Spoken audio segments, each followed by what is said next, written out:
Grabe si Wesley mga kamatyas. Dalawang mamaw na kalaban niya dito sa katatapos lang na Naroditsky Blitz Chess Championship. Nakalaban niya si Hikaru Nakamura, ang kinakatakutan sa US pagdating sa blitz, sa mabilisan, mamaw yan. At nakalaban din ni Wesley. So, si Sindarov, nako, ang nag-champion sa rapid section naman. Pero bago natin pasadahan ang matinding 2 games na ito, ay iwanan ko muna kayo ng puzzle mga kamatyas, atid sa atin ng Internet Chess Club. Ito po yon. It's why to play. Ano kaya ang magandang gagawin dito? Nako, nakita ko kagad. Sorry po. Oo, nako, napakaganda ng solution. Pakilapag nyo lang po ang solution nyo sa comment section below mga kamatyas. Supportan nyo na po sa video na ito. And don't forget to subscribe our channel. Okay? Sa mga wala pong Internet Chess Club application, madali lang po. Downloadable sa Play Store, sa App Store. Free lang ang paggawa ng account dito. Magagamit nyo na pang training, pang puzzle. Okay. Pasadahan na natin. Black dito si Wesley. Tinirahan ni Naka ng C4. Kung tawagin po ay English opening. Nag-E6 si Wesley, D4, ayun, nagbago po ang isip. Imbis na mag-i-English G3, D4 na lang ni Naka at nauwi sa Queen's Gambit, declined. Knight C3, C5. Ito, nakita ko na depensa ni Wesley yan, matagal na. Kung tawagin ay semi-tarash, Queen's Gambit declined. Nag-E3. Kung mapapansin nyo po mga kamatyas, parehong-pareho. Magkamuka. Kinapture ang C4. Bishop takes C4. Nauwi na po sa tinatawag na Queen's Gambit accepted na transpose. A6, castling, B5. Yan ang napili naman dito ni Naka na variation. Yung pinapa B5 talaga ang black. Bishop B3. Pero mamaya po, babasagin yan. Yan ang diskarte. Pinapa-commit, pinoprovoke pero basag later. Bishop B7, Queen E2, Knight C6, develop lang. Rook D1, nag-develop with pressure. Sinipor na ni West. Medyo bago sa akin yung C4 Usually po, Queen C7 yun eh. Bishop C2 at nag-Bishop E7, E4. Yun ang kaibahan mga kamatyas kapag kinulos. Nagkakaroon ng pagkakataon ng puti na buuhin ang sentro ng buong buo. Ayan solid yung sentro. Pero nag-Knight B4, hinanting ang Bishop, umatras lang. Knight D3. Wow, what a move by Wesley. Pakain, sumugod gagad, ang bilis A3 muna. Teka muna mga kamatyas, no? Wait lang po. Nagulat din ako dun Bakit pagka kinapture ito, takes, at halimbawa, rook takes D3, may B4. Ay, hindi ko napansin yon. Hindi ko po napansin yung tirada na yan mga kamatyas. May ganyan pala. Oo nga, no? Kahit queen ang ipangkain or rook, may B4, maaatake ang knight at babagsak ang pawn sa E4. Mababawi. Hanip naman si Wes. Ang lalim naman ng preparasyon niya dito sa knight D3. Kaya pala napa A3 dito si Naka to stop the coming B4. At kinapture na yung bishop. Capture, yun nga lang. Nasa kamay na ni Wesley ang bishop pair. At nagcastling. Rook D1, ayan, bumalik po para may balak dito si Naka sa isang banda na magbe-break atake sa gitna. Rook E8 lang, simple lang si Wes, abang-abang lang. Magkabukasan man sa D-file, mau-open ang tore niya papunta sa queen ni Naka. Yun, kaya silent but genius ang Rook E8. Nag-H3 muna, waiting, extra pasingaw sa king. Queen B6 umangat na. Siyempre, kailangan pong iangat ang queen para yung tore naman ilalagay sa pinuwestuhan ng queen. Yan, maganda yan pagka centralized na ang mga tore. At nag-bishop C2, rook AD8, queen E3, okay, extra support, bishop F8, islugan. ito yung mga binibili. May ganon. Hanip naman, simple lang pero lilipat dito sa king side, Nag-H6, okay, extra pasingaw na rin and support sa G5. Nag-G4, wala na, talagang gusto na ni Naka ng basagan talaga. G4 intending to play G5 mga kamatyas. Gusto niyang atakihin dito si Wesley at nag-Bishop D6. Sinundutan ng Bishop E5. Parang double mga kamatyas pero meron naman pong Bishop B8. Ayan, nasa isip ko nga Knight D5 hindi pala pwede kakainin. Bitin pa rin ang bishop. Bishop B8, maintain ang pagkakapin sa queen at hindi makakapture. Nag G5 talagang sabog-sabog na ito. Mukhang malakas sa paningin ng tao. Pero sa computer mga kamatyas, kitang-kita, itinaas ang evaluation bar, pabor na pabor kay Wesley. Pagka ganyan pong katangkad ang evaluation bar, winning na si Wesley. Sobrang tangkad na eh. Nag Queen C6 at natumbukan naman po ng ating hinahangaan na si Wesley. Queen C6, napakalupay. Dinoble po, may buntot, may ulo, counter attack sa knight. The best defense is to counter attack, ika nga, sabi sa principal. Din E5 ni Naka. Ay, talaga. Oh. Sabog-sabog na ito. Knight takes D5. Knight takes D5. Rook takes D5.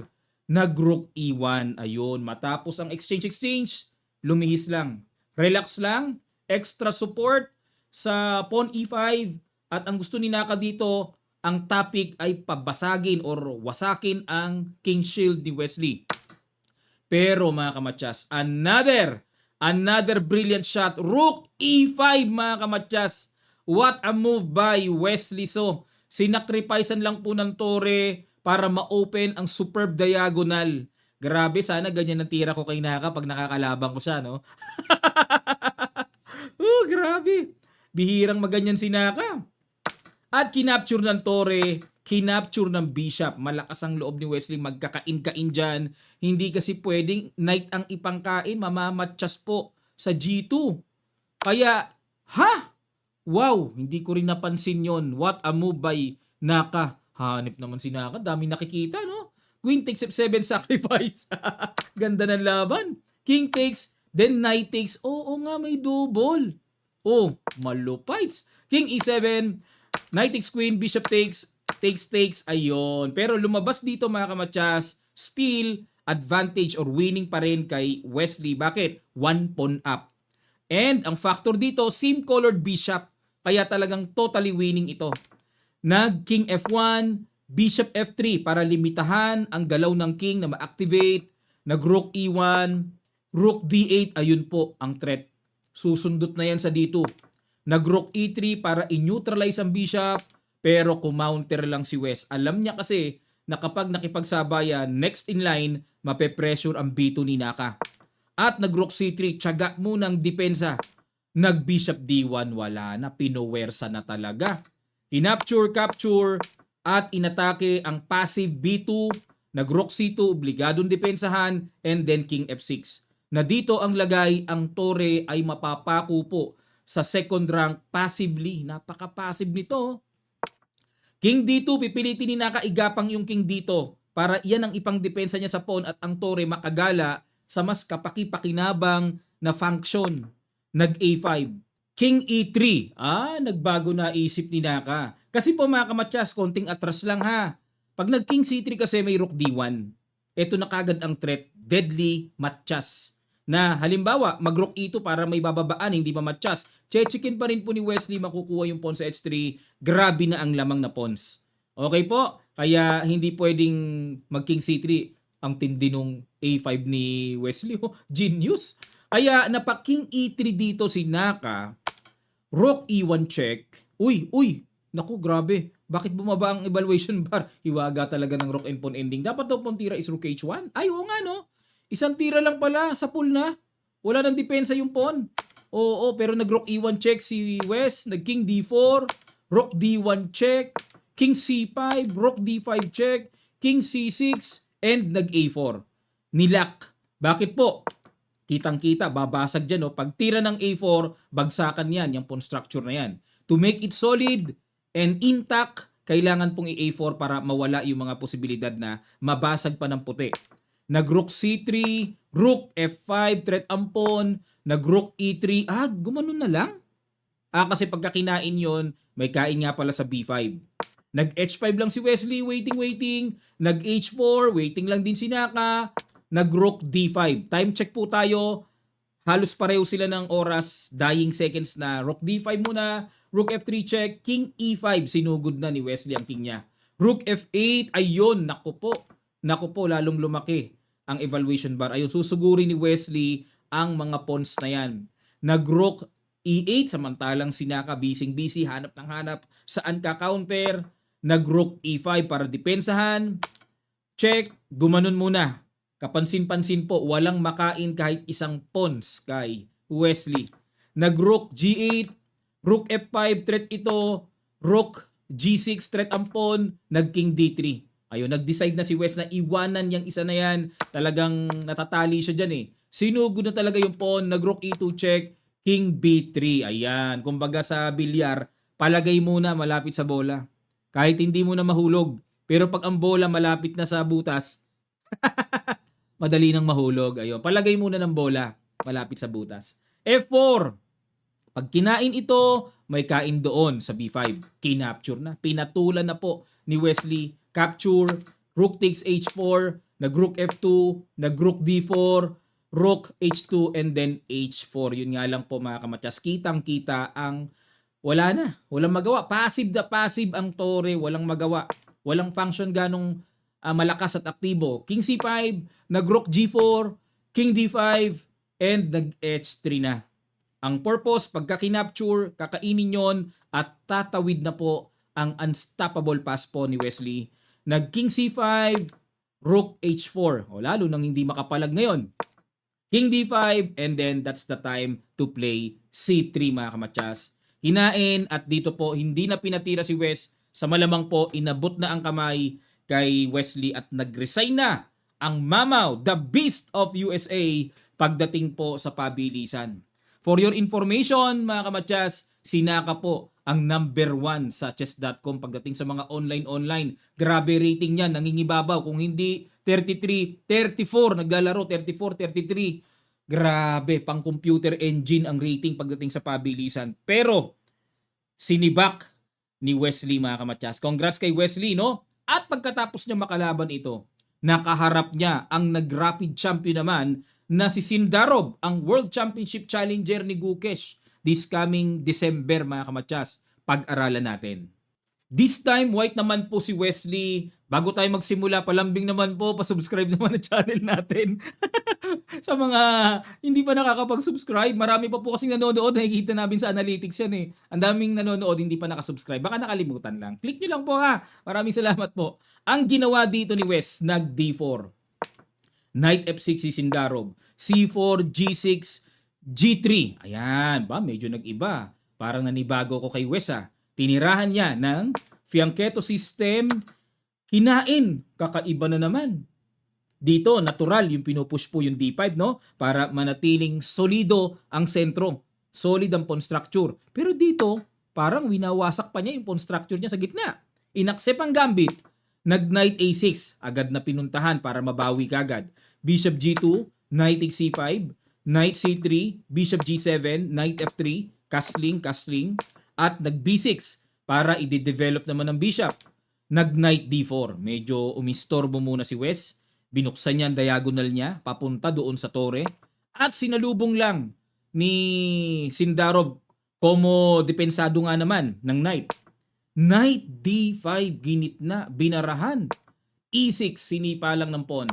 At kinapture na po yung Knight, takes ng Queen, takes uli doon, takes, at nag-Knight F3. Okay. So parang nawala na yung mga nag-exchange, no? Tapos mayroong weak dito sa D7. Okay, tingnan natin kung mape-pressure yan. Knight A5. Himbis na dumepensa si Sindarov, kumounter po siya sa C4. No? The best defense, yung may atake. Nag-Queen D3. Okay, dinipensahan muna ang C4. Rook C8 ay talagang kontiryado. Kinapture na sa inis ni Wesley. Sa'yo na yan, ayaw mo tigilan eh. Nagsalita na naman. Kinain na po yung pawn. Knight takes C4 at nag-rook B1 para depensahan kasi susunod-sunod rin eh. Nag-Queen F5 na nundot at nag-Bishop F4. Talagang pwersado na pong iangat yan. Yun nga lang, okay, kaya inangat para madepensahan po yung tore. Yan ang purpose kasi tiniret eh, di ba? Pero pag angat, naiwanan yung pawn sa B2. Tinuluyan kaya? Yes, tinuluyang kainin. Hindi siya masasabing kala ko sacrifice ni Wesley na may kapalit eh, no? Knight takes B2, maliwanag po na 1 pawn down si Wes. At nag-rook C1. So tuloy lang ang hamon ng buhay. Tuloy lang ang laban. Ano? Na 1 pawn down siya ng clear. So tuloy lang. Knight C4, bumalik. At nag-rook B5. Okay, hanap-hanap si Wes sa mga gulo-gulo. nag-E5. Kinover ng pawn pero at the same time, nakipaghamon po ng queen to queen. Si Sindarov, kinain ni West, kain. Yun nga lang, may knight takes E5. Parang hindi ako sang-ayon dun sa bigay ng pawn na yun. Ano. Nakabawi si West eh. Kinain, kain muna, syempre, kain, kain. Okay? Tapos, rook C2. Okay. Double attack. Nag-A4 muna. Niligtas muna yung isang pawn. Hinabol ni Sindarov. Dito po, para po sa ating kaalaman, pag kinapture kasi itong pawn sa E2, kakainin lang din yung bishop, kain-kain, at may pingas doon si West. Timplado mga kamatyas, pantay ang number of pawns, equal lang ito. Kaya ang ginawa dito ni Sinda, nag-rook A2 para habulin niya yung pawn sa A4. At kinapture na po yung bishop capture, nag-rook B4. Yan ang wise decision sa rook and pawn endgame part na ito mga kamatyas. Bakit po? Kasi kung kakainin itong F5, isa po itong napakalaking delikado sa puti. Bakit? Oo nga, equal number of pawns, pero mayroon namang papagapang na two connected pass pawns. Grabe, pagkaganyan po, mahirap awatin yan. Hindi sapat ito. Itong 4 pawns na babangga sa 2 pawns, mas matindi itong 2 connected pass pawns, walang harang sa A file at B file. Kaya dito, balik tayo mga kamatyas, nag-decide si West na mag-rook B4 to protect muna. Yun nga lang, piningas na ni Sindarov ang E2, nag-A5. What a very nice decision again. Yan ang mga tears. Yan ang mga tira. Oo, yan, no? Para matuto tayo mga kamatyas. Ano? Kasi itong A4 kasi, may posibilidad po na na bumagsak eh. Ma-atake ito eh. Kaya napakawais ng A5 sacrifice ni West. Kinain and then rook B5. Double din naman. At nag-A4 man, kain, A3, may rook A5, A2. Na ihatid man dyan, pero ang importante, rook behind pass pawn. Nasa likod. Check na yan dyan. Tapos magpo-promote na. Naman, obligado pong umangat. Obligadong umangat. King F6, G4 muna. Hindi muna kinakain ni Wesley ang pawn sa A7, so relax lang muna. So nag-G4 muna, rook B2, waiting. Teka muna mga kamatyas, yung G4 pala, blunder. Anong tira? Dapat, kainin na talaga. Or King F3. King F3, pwede rin kainin yun. Yan ang tamang tira. Yan para po sa karagdagang pundasyon ng endgame natin. Nung pag G4, tingnan nyo yung evaluation bar, bumaba. Ang lubites. Ayun. Yan. Rook B2 mga kamatyas. Mamaya babalikan po natin after natin makita yung game. Balikan natin itong portion na to on how to win for black. Sinasabi ng computer, panalo black para dagdag endgame study natin. Okay. So Rook B2 ginawa ni Sindarov. Nag-H4. Relax lang si Wesley. Ayaw niyang kainin yon. Anytime naman, pwedeng capturein yon. King G3, progress pa unti-unti. King D6. Ang purpose ni Sindarov, lalapitan niya unti-unti, iistorbohin niya ang toring nagbabantay sa kanyang pass pawn. Nag-H5. Losing na naman si Wesley dito. Grabe, no? Dapat daw ang F4 ang pang-equal. F4 ang pang-equalize. Ano diferensya ng H5? Balikan natin tong portion na to. Gusto ko rin kasing matutong mag-endgame ng mga ganito mga kamatyas para sabay tayong matuto. Balikan natin to. Bakit losing to? King C6. Ayun, tama. Stable. Tama. Kinain na yung A7. King B6. Winning na si Sindarov ba? Nag-rook A8. King C5. Winning pa rin. Pero dapat, King C5 or King B5. King B5 ang accurate. Okay, sige. King C5. Konti lang diferensya. F4. Nag-King B4. Ayun, ang purpose kasi ni Wesley, ni Sindarov, pupunta yung king niya dyan hanggang sa ma-promote niya. Nag-King H4. Tatago doon. King B3. Ayun, naka-recover na naman si West. Naka-recover. Dapat daw po ang tira ay rook C2. Silipin natin yung portion. Ang dami natin babalikan, Sige, tapusin lang natin. King B3, King G5. Ayun, naka-equalize si West Rook G2 para pagka pumunta doon, may kain doon. So no worry sa A2, depensado na ng king. Pero nag-H6, King B2 magpo-promote na, and then chumek. Obligadong istorbohin na po yan. Balik uli para hindi makapromote. King. At nag-F5 na. Nag-queen na. Okay, sa buong pag-aakala dito ni Sindarov mga kamatyas, Okay, one rook up ako and wins. Pero isa po itong malaking pagkakamali. Na may pass pawn kasi si Wesley, yung king ang layo. Oh, ang layo eh. Ang layo. Ayun, chumek na lang. Kasi magkukuin na eh. Ang layo pala. Ang layo ng king kasi. Check, gumanon. O, di magpo-promote na. Gumanon, ha? Okay. Okay, gets ko na. So, isang paraan ito. Kumbaga, aminado na si Sindarov. Okay, equal talaga. Kasi pagka kinain ito, kakainin yun. Pagka chinek dito, talo pa mga kamatsas. Talo pa. Only move pala yung king d4 eh. Only move. Kasi kakainin to, talo pa. O di magpo-promote. Pipigilan na naman yan, obligado. May king g7. Iistorbohin ng check. Ano bang tira maganda dito? King h7, rook f4. Okay, ganun. King g6 ang tamang tira. Tapos, pag chumek kasi may ganun, ano? Dalawa kasi ang magpo-promote eh. Ayun oh. Aray ko, dalawa pipigilan. Alin ang pipiliin dyan pigilan? Kaya winning po ang white dito. Kitang-kita sa evaluation bar mga kamatsas, no? Kitang-kita. Dalawa yan. Magkukwin at magkukwin si Wesley. Pag chumek lang dyan, wala. Ganun lang, oh. O paano pipigilin? Dalawa. O wala na. And wins na. Balik tayo mga kamatsas, ano? Kaya pala dito, napuwersa si Sindarov. Buti nakita niya yung king e5. Only move. Oh, win, kain. Ayun, oh. Gumano na lang si Wes. Kasi kung pupunta dito, pag dito naman pumunta si West, talo pa. Ano pang endgame nila? Ang galing ano? Ano pang endgame? Talo pa.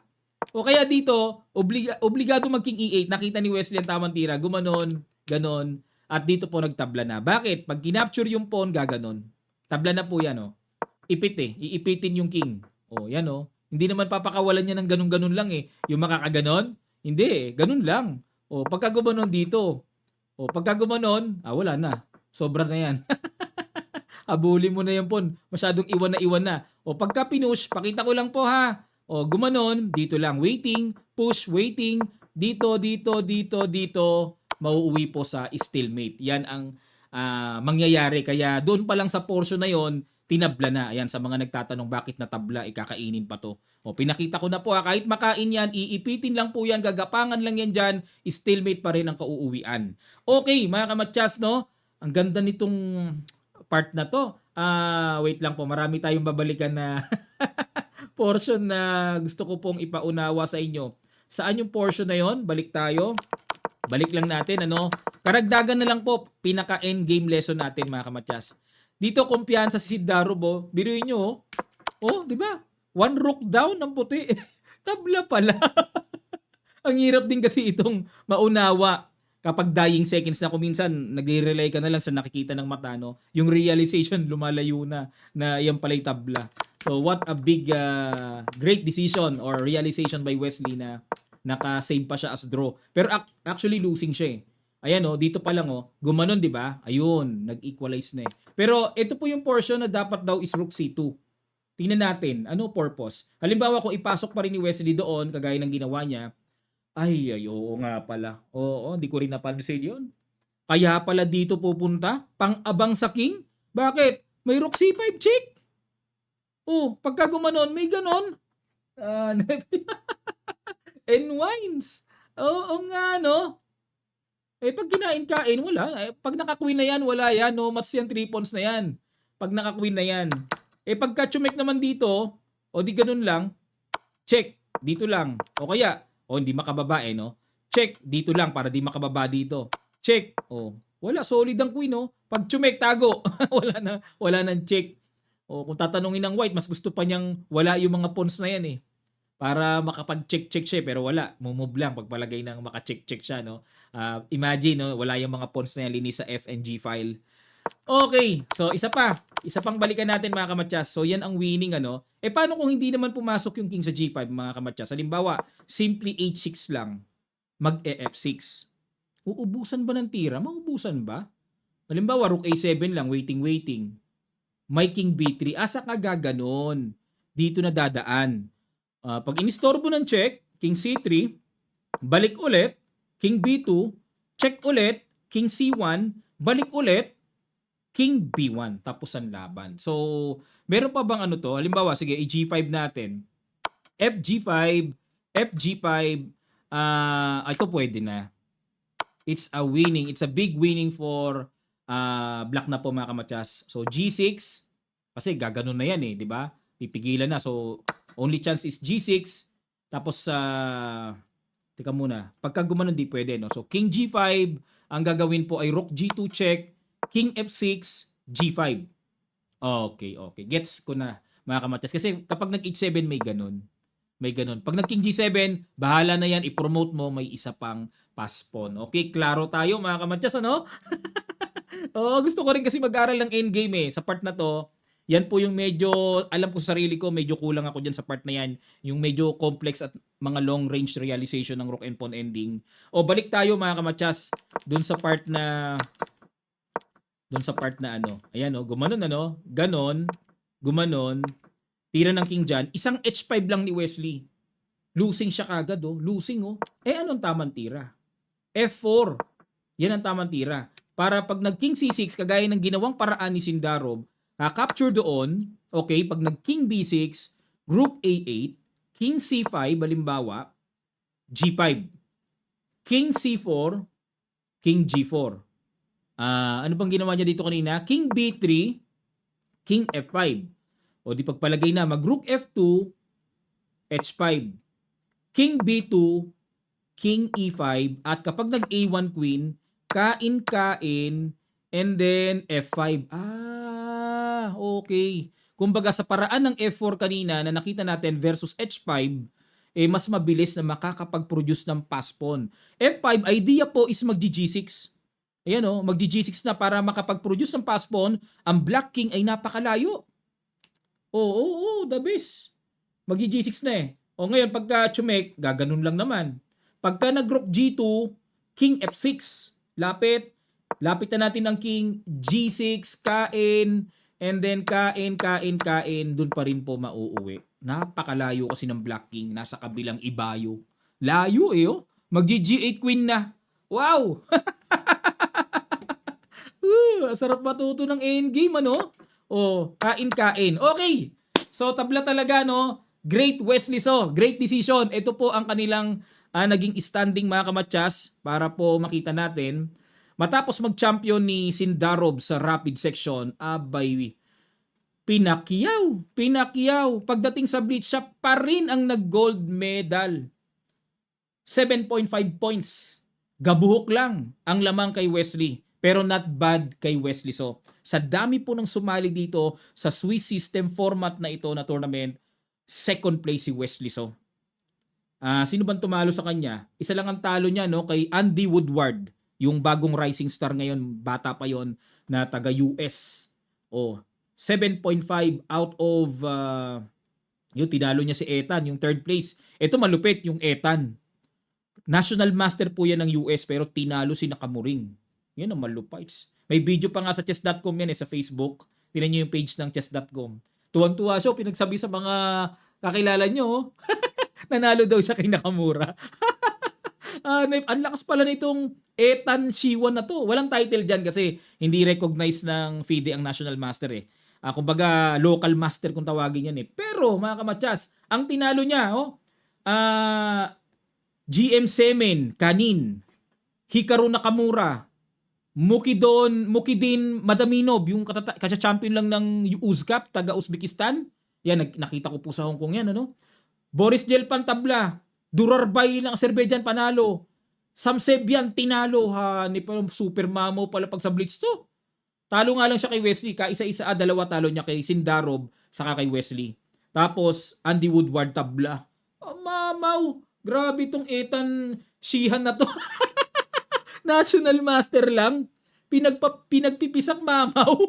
Hikaru Nakamura pang 5th place lang po. Ang kinikilalang pinakamamaw sa US. Pero pagdating sa over the board, di umubra. Pero pag sa online, baka ibang usapan na pag online. Mabilis ang kamay ni Naka Sa mouse, may mga pre-moves pa Pero pagka yung face-to-face, wala, ibang usapan yun Congrats kay Wesley at syempre, lalong congrats kay Sindarov.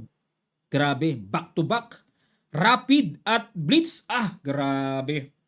Talagang kinuha, hinakot lahat ang premyo, hinakot lahat ang gintong medalya. Napakasaya po ng Uzbekistan team at yan po ay super inspired kay Asubayeva, no? Nakita ko sa Hong Kong yun, gusto ko magpa-picture eh, para may remembrance. Yun nga lang mga kamatyas, nahihiya ako eh. O, pero exposed lang siya, palakad-lakad lang, napakasimpleng ano lang po, woman player, ano? Grabe itong si Asubayeva, nakalimutan ko yung pangalan ng girlfriend niya. Pero ano rin po yun, magaling din po, Norway champion yun. Okay, maraming salamat po. Sana po ay natuto kayo dito sa video na ito. Don't forget to subscribe our channel mga kamatya. Supportan nyo na po sa ating channel at sa ating mga videos. At magkita-kita pa tayo sa mga susunod pa nating chess updates. God willing.